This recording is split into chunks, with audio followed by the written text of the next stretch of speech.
Hello friends, welcome to my YouTube channel. Today in this video we are going to cover chapter 7 of class 6 history NCERT. So let's start the chapter. Chapter 7 New question and ideas. नए प्रश्न और नए विचार। ये chapter जो है शुरू होता है इस बॉक्स के साथ जिसमें अंगास स्कूल ट्रिप दिया हुआ है। मतलब ये अंगा यहाँ पे एक लड़की है, वो एक स्कूल के ट्रिप पे पहली बार जा रही हो, तो उसके ट्रिप के बारे में यहाँ पे कुछ दिया हुआ है। यहाँ पे दिया हुआ है कि अंगा जो है वो आज पहली बार जो है स्कूल की तरफ से किसी ट्रिप पे जा रही है। तो ट्रिप पे जाने के लिए उसको जो है देर रात में महाराष्ट्र में जो है महाराष्ट्र से इसको ट्रेन लेना पड़ रहा है। इसको जो है बनारसी ये लोग ट्रिप पे जा रहे हैं। तो स्टेशन पे जो है अंगा की मम्मी उसे छोड़ने आई है। तो वहाँ पे जो टीचर है उससे उसकी मम्मी बोलती है कि आप बच्चों को जो है बुद्धा के बारे में भी बताइएगा और जो सारनाथ है बच्चों को सारनाथ भी ले जाइएगा। तो हमारा जो टॉपिक है वो है the story of Buddha. Buddha के बारे में यहाँ पे दिया हुआ है, बुद्ध की कहानी दी हुई है। जो गौतम बुद्ध का जो नाम सिद्धार्थ भी था और गौतम बुद्ध जो है वो बौद्ध धर्म के जो है फाउंडर है, संस्थापक है। इन्हें जो है सिद्धार्थ के नाम से भी जाना जाता है। इनका जो जन्म है, गौतम बुद्ध का जो जन्म है वो लगभग 2500 वर्ष पहले हुआ था। ये समय तब का था जब लोगों के जीवन में जो है बहुत सारे परिवर्तन हो रहे थे। जैसा कि हमने पिछले चैप्टर में देखा कि जो महाजनपद के जो किंग थे वो कैसे बहुत ही पावरफुल हो रहे थे। नए सिटीज़ इस टाइम पे जो है नए सिटीज़ का डेवलपमेंट हो रहा था। लोगों का जो है जीवन काफ़ी चेंज हो रहा था। बहुत सारे गाँवों में बहुत सारे परिवर्तन हो रहे थे। तो इस टाइम पे जो है बहुत सारे जो थिंकर्स थे, जो विचारक थे, वो ये जानने की कोशिश कर रहे थे, ये समझने की कोशिश कर रहे थे कि आखिर में ये चेंजेस सोसाइटी में क्यों हो रही हैं। ये जो भी चेंजेस हो रही हैं उसको वो समझने की कोशिश कर रहे थे। वो ये भी जानने की कोशिश कर रहे थे कि जीवन के जो सच्चे अर्थ हैं, जो जीवन की सच्चाई का जो अर्थ है, उसको ये जानने की कोशिश कर रहे थे। जो गौतम बुद्ध थे वो क्षत्रिय थे और वो जो है एक शाक्य नामक एक छोटे से गण से संबंधित थे। गण के बारे में जो हमने पिछले चैप्टर में भी देखा था। जब वो यंग थे, मतलब कि युवा अवस्था में थे, तभी जो है उन्होंने अपने घर के सारे सुखों को छोड़ दिया था और वो ज्ञान की खोज में निकल गए थे। वो जो है ज्ञान की खोज में अनेक सालों तक जो है भटकते रहे, अनेक विचारकों, अलग अलग थिंकर से जो है मिलते रहे, फिर भी जो है उन्हें ज्ञान की प्राप्ति नहीं हुई। तो लास्ट में उन्होंने ये डिसाइड किया जो कि उनका जो ज्ञान प्राप्त का जो मार्ग है उसे वो खुद ही ढूंढेंगे। और इसके लिए वो बोध गया गए और बोध गया जो कि बिहार में है, वहाँ पे एक पीपल का जो पेड़ था उसके नीचे वो बैठ के दिनों रात जो है मेडिटेशन करने लगे। उसके बाद जो है उन्हें ज्ञान की प्राप्ति हुई और वहीं से जो है वो उन बुद्धा के नाम से जाने लगे। ज्ञान की प्राप्ति के बाद जो है वो सारनाथ गए, जो कि बनारसी के पास में है, जहाँ पे उन्होंने पहली बार जो है उनका फर्स्ट सरमन जो था वो सारनाथ में था। वहाँ पे उन्होंने पहली बार जो है शिक्षा दी। बाकी जी की जो उनकी ज़िंदगी थी उसको उन्होंने ट्रैवलिंग करते हुए गुजार दिया। और वो जो ट्रैवल करते थे वो पैदल ही चलते थे। वो पैदल ही एक जगह से दूसरी जगह जाते थे, लोगों से मिलते थे, उनको अपने सीख देते थे। और फाइनली जो है कुशीनारा में जो है उनका डेथ हो गया। ये भी जो है बिहार में है। बुद्ध जो है उन्होंने शिक्षा दी कि ये जो हमारा जीवन है वो कष्टों और दुखों से भरा हुआ है और ये कष्ट और दुख, ये जो भी सफरिंग्स और अनहैप्पीनेस है वो सिर्फ हमारे डिज़ायर्स के वजह से है। हम जो है बहुत सारे डिज़ायर्स रखते हैं और जब हमारा डिज़ायर मतलब हमारी जो इच्छाएं हैं वो पूर्ण नहीं होती हैं, तब जो है हम दुखी हो जाते हैं। और अगर कुछ इच्छाएं जो पूर्ण भी हो जाए तो भी जो है हम और ज़्यादा की चाहत रखते हैं। जैसे कि फॉर एग्ज़ाम्पल हम देखें, अगर मान लो किसी के पास बाइक है तो उसको अगर बाइक मिल जाए तो पहले तो वो बाइक की इच्छा रखता है, और अगर बाइक मिल जाए तो फिर उसे कार की इच्छा होती है। तो मतलब एक के बाद एक हमारी इच्छा जो है लगी ही रहती है। और इसी वजह से हमें लाइफ में जो है दुख होता है। बुद्ध ने इस इच्छा को जो है थर्स्ट कहा है या फिर उसे तन्हा कहा है। उन्होंने ये कहा है कि ये जो है तभी ठीक हो सकता है कि हम मतलब अपनी इच्छाओं को कम कर दें, अपने लाइफ को सिंपल वे में रखें, तो जो हम इस पे अपनी जीत प्राप्त कर सकते हैं। उन्होंने जो लोगों को दयालु होने तथा मनुष्य के साथ साथ जानवरों के जीवन का भी आदर करने की शिक्षा दी। वे मानते थे कि हमारे कर्मों का परिणाम, चाहे वे अच्छे हो या बुरे हो, हमारे जो प्रेजेंट लाइफ है और उसके साथ साथ ही हमारा जो फ्यूचर लाइफ होगा उस पे भी उसका असर पड़ता है। जो ऑर्डिनरी पीपल होते थे उन्हें बुद्ध ने जो शिक्षा दी उसे प्राकृत लैंग्वेज में दी, क्योंकि प्राकृत जो था वो लोकल लैंग्वेज था, ये लैंग्वेज सभी लोग समझ जाते थे। तो इसीलिए गौतम बुद्ध जो उनकी जो भी मैसेज होती थी उसे वो प्राकृत लैंग्वेज में देते थे लोगों को। बुद्ध ने ये भी कहा कि वो जो भी कहते हैं आप मतलब लोगों से ये कहा कि मैं जो भी कहता हूँ आप उस पर विश्वास ना करें, आप खुद से सोचें कि ये बातें जो है वो सही है या गलत है। तो उन्होंने खुद से सोचने के लिए भी सिखाया। ये जो इमेज है ये स्तूपा है सारनाथ का। यहाँ पे जो गौतम बुद्ध ने अपना पहला जो है टीचिंग दिया था, तो यहाँ पे ये बिल्डिंग बना दी गई है एक यादगार के तौर पे। गौतम बुद्ध जो है वो कहते थे कि लोगों को जो है खुद से भी सोचना चाहिए, तो उसके लिए यहाँ पे एक स्टोरी दी हुई है। ये स्टोरी है किसान गौतमी नाम की एक औरत है जिसका जो है बेटा का जो है डेथ हो गया है। तो वो इस बात को लेके इतनी दुखी है कि वो अपने बच्चे को गोद में लिए हुए हर एक जगह जो है सड़कों पे घूम घूम कर लोगों से ये बोलती रहती है कि कोई उसके जो बेटे को है जिंदा कर दे, जीवित कर दे। कोई इंसान था, कोई व्यक्ति था जो उसे गौतम बुद्ध के पास ले गया।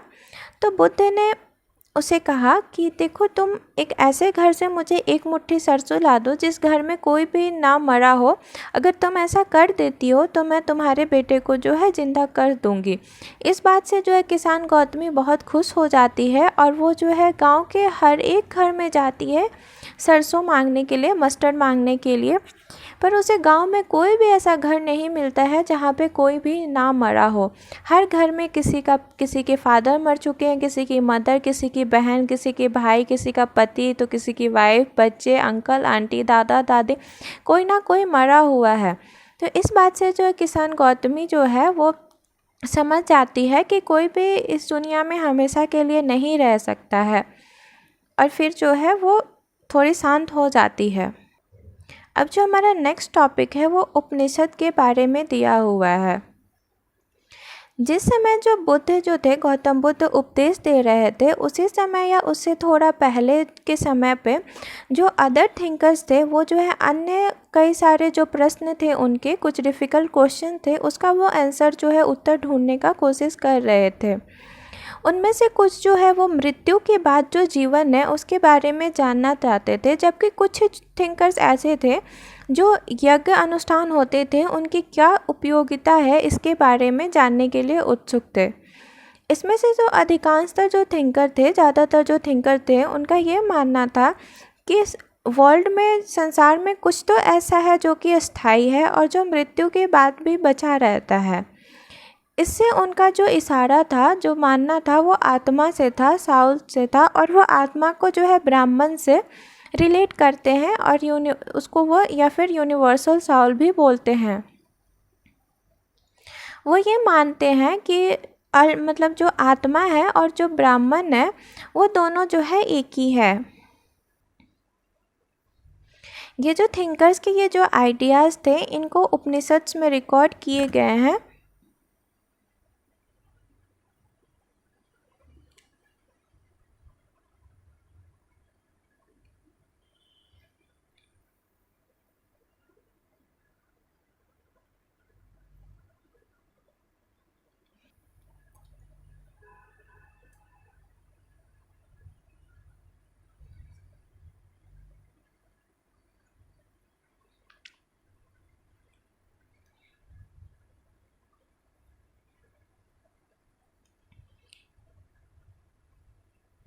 यहाँ पे एक एग्जाम्पल दिया हुआ है द वाइस बेगर।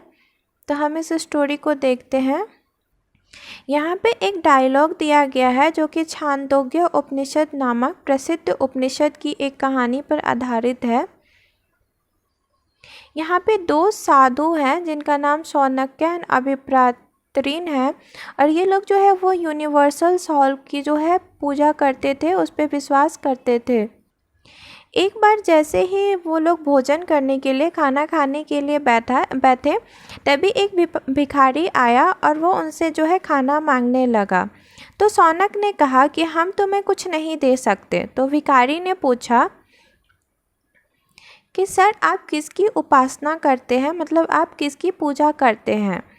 तो जो अभिप्रात्रीन थे उन्होंने उत्तर दिया कि हम जो है यूनिवर्सल सोल की जो है पूजा करते हैं। तो भिखारी ने कहा कि इसका मतलब ये हुआ कि आप जानते हैं कि जो यूनिवर्सल सोल है वो पूरे विश्व में जो है वो प्रेजेंट है, पूरे वर्ल्ड में विद्यमान है। तो ऋषियों ने कहा कि हम ये जानते हैं। तो भिखारी ने जो है वो फिर पूछा, अगर ये यूनिवर्सल सोल आत्मा संपूर्ण विश्व में विद्यमान है तो ये मेरे अंदर भी विद्यमान है, मतलब ये मेरे अंदर भी प्रेजेंट है। तो मैं कौन हूँ? मैं इस विश्व का एक भाग ही तो हूँ।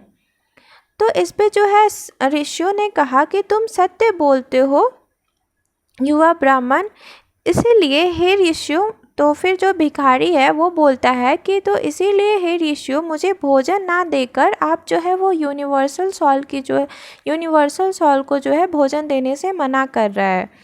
भिखारी की बात की सच्चाई जानकर ऋषियों ने उसे भोजन दे दिया। तो ये एक कन्वर्सेशन था जो कि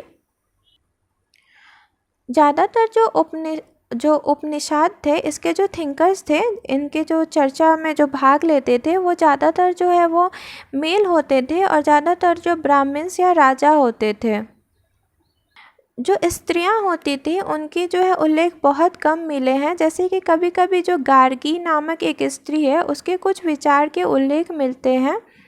गार्गी जो है वो अपने लर्निंग के लिए काफ़ी फेमस थी, काफ़ी प्रसिद्ध थी, और वो जो है रॉयल कोर्ट्स में जो राजा का दरबार होता है उसमें जो वो डिबेट्स में जो है पार्टिसिपेट करती थी। इसी तरह का एक जो है प्रसिद्ध उदाहरण एक और था जिसका नाम था अपवाद सत्यकाम, जिसका नाम सत्यकाम जबाल है। सत्यकाम जबाल का नाम जो है उसकी माँ के नाम पे पड़ा था, और उसकी माँ जो थी वो एक दासी थी। उसको जो है बहुत, सत्यकाम जो था उसको जो है रियलिटी ऑफ, मतलब जो डिज़ायर होता है उसके रियलिटी के बारे में बहुत ही जानने का जो है इच्छा था, जिज्ञासा था। इसको जो है गौतम नाम के एक ब्राह्मण टीचर ने इसको अपने स्टूडेंट के रूप में एक्सेप्ट किया, और बाद में जो है ये एक बहुत वेल नोन जो है थिंकर हुआ। उपनिषद के जो कई विचार है इनका जो है डेवलपमेंट जो है बाद में हुआ, और इसका डेवलपमेंट जो है वो एक प्रसिद्ध थिंकर थे जिनका नाम शंकराचार्य था, उनके द्वारा किए गया। और शंकराचार्य के बारे में जो है हम नेक्स्ट चैप्टर में पढ़ेंगे। इस बॉक्स में जो है पन्निनी द ग्रामरियन के बारे में दिया हुआ है। पन्निनी जो है किसी एक नाम है। इस बॉक्स को हम देख लेते हैं। इस टाइम पे जो है कुछ बहुत सारे जो विद्वान थे, स्कॉलर्स थे, वो खोज कर रहे थे, अपना काम कर रहे थे। उनमें से कुछ प्रसिद्ध उनमें से जो एक फेमस जो स्कॉलर था वो था,